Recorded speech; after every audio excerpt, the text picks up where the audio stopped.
Assalamualaikum warahmatullahi wabarakatuh. Perkenalkan nama saya Alfi Fauzia dengan NIM 192231002. Di sini saya akan melaporkan hasil dari laporan praktikum survei konsumsi pangan yang berjudul Analisis Data Semi Kuantitatif Food Frequency Questionnaire atau SQFFQ. Nah, sebelum itu kita harus mengetahui apa sebenarnya makna dari SSQ-FFQ itu sendiri. Jadi, konsumsi pangan itu berperan penting dalam kesehatan dan juga pencegahan penyakit. Banyak dari individu yang belum memahami kecukupan gizi, sedang sehingga perlu adanya survei konsumsi pangan. Lalu apa sebenarnya SQ-FFQ itu? Nah, SQ-FFQ itu unggul karena tidak hanya menilai frekuensi konsumsi, tetapi juga memperkirakan jumlah porsi makanan sehingga data yang dihasilkan bisa lebih mendekati estimasi asupan gizi aktual. Nah, di sini rumusan masalah yang akan kita bahas pada pembahasan kali ini yaitu adalah yang pertama, bagaimana pola konsumsi pangan mahasiswa berdasarkan SQFFQ. Selanjutnya, bagaimana keberagaman konsumsi makanan yang mempengaruhi status gizi. Selanjutnya, bagaimana persen dari SQFFQ dalam merancang intervensi gizi yang baik.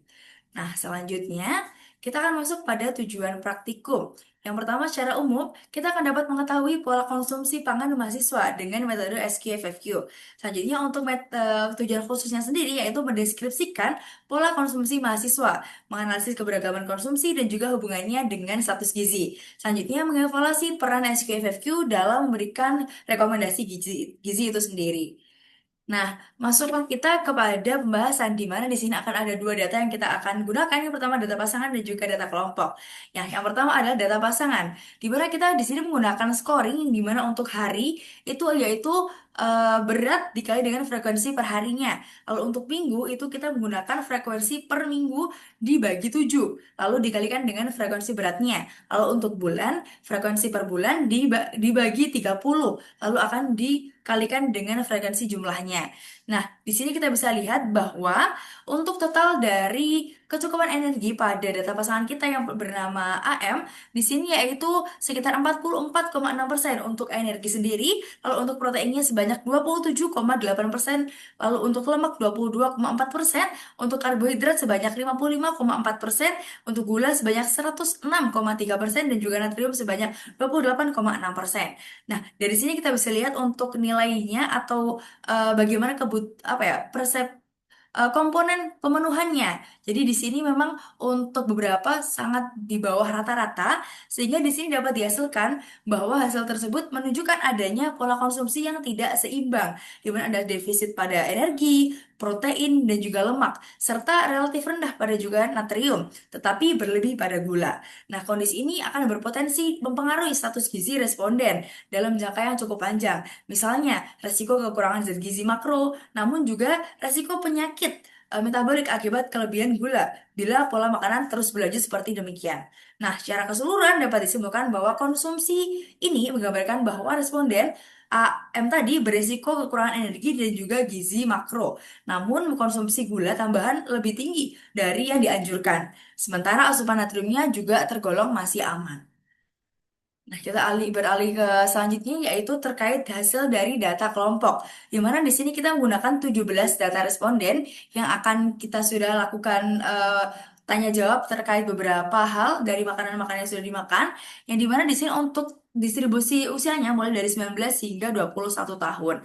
Nah, di sini kita dapat dilihat bahwa untuk energi, protein, lemak, dan juga karbohidrat serta gula serta natrium untuk rata-rata dari data kelompok yang ada. Di mana di sini untuk 17 responden yang telah melengkapi kuesioner dengan baik, setiap responden memiliki variasi usia dan juga karakteristik individu yang ditampilkan dalam tabel identitas responden. Hanya konsumsi gula. Coba kita lihat untuk konsumsi gulanya yaitu sebesar 54% yang melebihi rekomendasi atau mendekati. Nah, sedangkan untuk natriumnya sendiri berada pada kisaran normal. Nah, hal ini menunjukkan bahwa pola konsumsi kelompok cenderung rendah pada energi dan juga zat gizi makro, namun relatif tinggi pada gula itu sendiri karena gula cutoff-nya adalah 50 gram. Selanjutnya kita bisa next lagi. Kita akan melihat terkait hasil dari analisis data kelompok yang kita lihat di sini untuk pembagian range-nya di mana untuk kebutuhan dari protein sendiri kita ada di range 10 minimalnya hingga 35%. Lalu untuk Lemak sendiri di angka 20% hingga 35% dan juga untuk karbohidrat di angka 45 hingga 65%. Nah, di sini kita juga bisa melihat bahwa pada data kelompok ini untuk beberapa data itu sangat di bawah rentang. Hanya ada pada gula itu melebihi dan juga untuk natriumnya dalam kisaran yang normal. Di sini kita juga menggunakan persentase 77% AKG yang dimana untuk semuanya kecuali gula itu di dalam angka yang rentang di bawahnya. Sehingga gambar ini menunjukkan bahwa pola makan responden yang kurang seimbang, yakni defisit zat gizi makro tetapi tinggi gula. Selanjutnya, data ini menegaskan bahwa secara keseluruhan pola konsumsi responden masih kurang dalam jumlah energi, protein, lemak, dan juga natrium, tetapi tinggi dalam konsumsi gula. Hal ini menunjukkan perlunya perbaikan pola makan agar lebih sesuai dengan standar gizi yang seimbang. Nah, selanjutnya apa sih sebenarnya rekomendasi yang bisa diberikan untuk responden kita?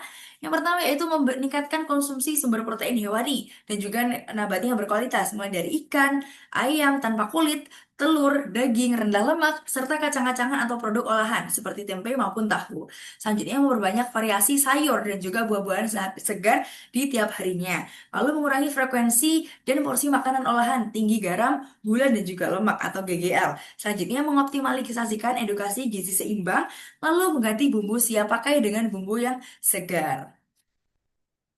Selanjutnya dapat disimpulkan dari hasil praktikum kali ini, untuk hasil analisis SQFFQ pada kelompok responden, rata-rata asupan energi dan juga zat gizi makro masih berada jauh di bawah kebutuhan harian. Selanjutnya, meskipun variasi pangan ada, namun kuantitasnya masih rendah dan tidak memenuhi rekomendasi. Diikuti dengan hasil data analisis dari pasangan yang mana sama-sama defisit beberapa makro dan mikronutriennya. Baik, mungkin cukup sekian dari saya untuk laporannya. Bila ada kurang lebihnya saya mohon maaf. Wassalamualaikum warahmatullahi wabarakatuh.